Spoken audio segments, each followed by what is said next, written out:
All right, this time around we're going back to Baltimore, Maryland, or Halethorpe, which is a surrounding suburb of Baltimore. And this is Heavy Seas Double Cannon Double IPA. We've done quite a few Heavy Seas beers in our history together. This is, of course, an American Imperial IPA, which is the style that I believe we've done the most of. This is the one that I kind of opt for, usually. I notice when I'm picking out beers and mixes, sixes, and whatnot. So we're looking for that, hopped up, really heavy kind of version of an IPA. You can thank the California folks for introducing us to this style, but we're looking for somewhere between 7 to 12%, as you know, 65 to 100 IBUs. We're going to serve it in this tulip glass that you see in front of me. So this particular beer comes into us at 9.5% ABV, right in that range that we want it to be in. It's got 90 IBUs, so on the higher end of the range as well. As far as hops go, for you hop enthusiasts who know the difference, we got Chinook, Simcoe, and Cascade. For malts, we have Two Row, Munich, and Caramel. So this is actually the 6th Heavy Seas beer that I'm going to be reviewing. Found a couple of interesting tidbits of information. I went back to my original Heavy Seas review. When I do a first review of a beer from a particular brewery, I like to give the history of the brewery. So I did for the first review, which was like 2012, I believe, and then for each subsequent Heavy Seas brewery beer that I did after that, it was, just kind of beer related. But as I mentioned in the first video, the founder, Hugh Sisson, is actually a former aspiring stage director and actor who in 1980 was going to go to New York, but his dad said, hey, I got this brew pub that we just opened. You want to come help out? Maybe get you some money before you go doing this acting thing. So he said sure, and little did he know his dad was kind of tricking him, and he basically said, here, don't F it up. And Hugh became, I guess, the operator and owner of this brew pub that his dad actually opened. This was back in 1980. Of course, Heavy Seas started, I believe, in 1995. And a couple of things that I didn't mention in the first review. Number one, Hugh Sisson is actually responsible for the legalization of brew pubs in Maryland State. I didn't really find too much of a detail on that, but that's a fascinating fact right there. Also, they're updating their labels. Updated, I should say, because look at this. That's pretty updated to me. That's kind of a different look. If you look at my past reviews, you'll see the former label art. This is a double cannon, so this is a picture of two cannons shooting hops out of it.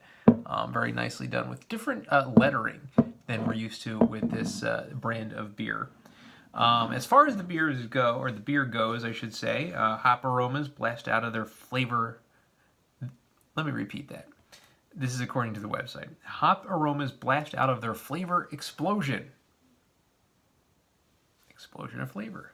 See what they did there? Massively dry hopped with a balanced malt sweetness, this irresistible force showcases the power of bringing in the extra artillery. Hop cubed, then squared. Hop to the 6th. We've kept the same malt recipe proportions as Loose Cannon. Of course, the regular IPA, which I believe we reviewed before. I'm not positive. I think we did. It's pumped up to 22 Plato from 16.5, and then double the hops. Easy enough for an Imperial IPA, right?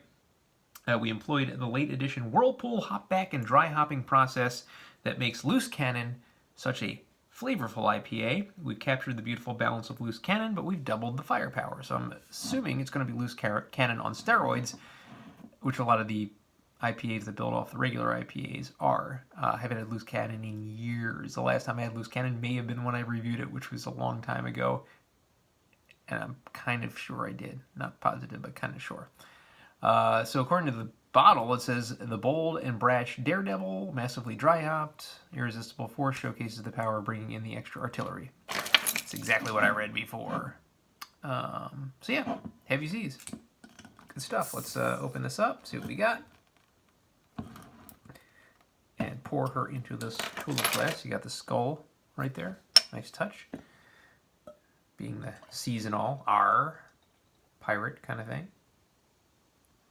And we get that very dark amberish color that you're used to with many IPAs and double IPAs. A little bit of a head, maybe about a half a finger give or take, maybe 2/3 of a finger. Let's get the aroma now. Oh, by the way, here you go. You can kind of see it, very sudsy, effervescent, lots of bubbles. I'm getting a very East Coast smell.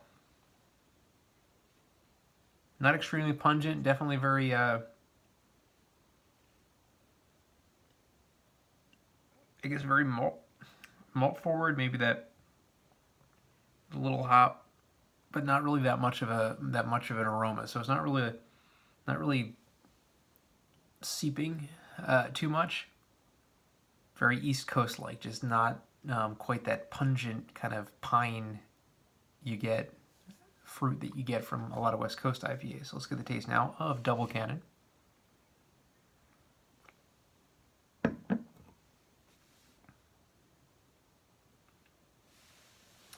Yeah, it's got a very East Coast taste to it.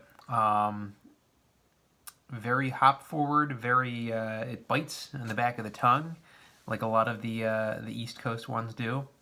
A little bit of that grapefruit dankness, tiny bit, or a lot, I should say. And as far as the 9.5% ABV beer, it basically tastes like it would be in that range. So I'm not really surprised by the ABV. It's not really hidden to me too much. As you can see, you can kind of see through it. But there is a lot going on in this beer. Not really separating itself from the pack, I don't believe. It's a good cacophony of malt and hops, and it's a serviceable double IPA. It's not one that stands out, as I just mentioned. I'm going to go ahead and give Double Cannon Double IPA from Heavy Seas a 7 out of 10. It's good. It's not great. It's all right. It's not going to burn bridges. It's not going to... Well, burn bridges probably is not the right way to put it. It's not going to set the world on fire, I should say. But it's a decent one. Wouldn't pass it up. Wouldn't go out of my way to get it either.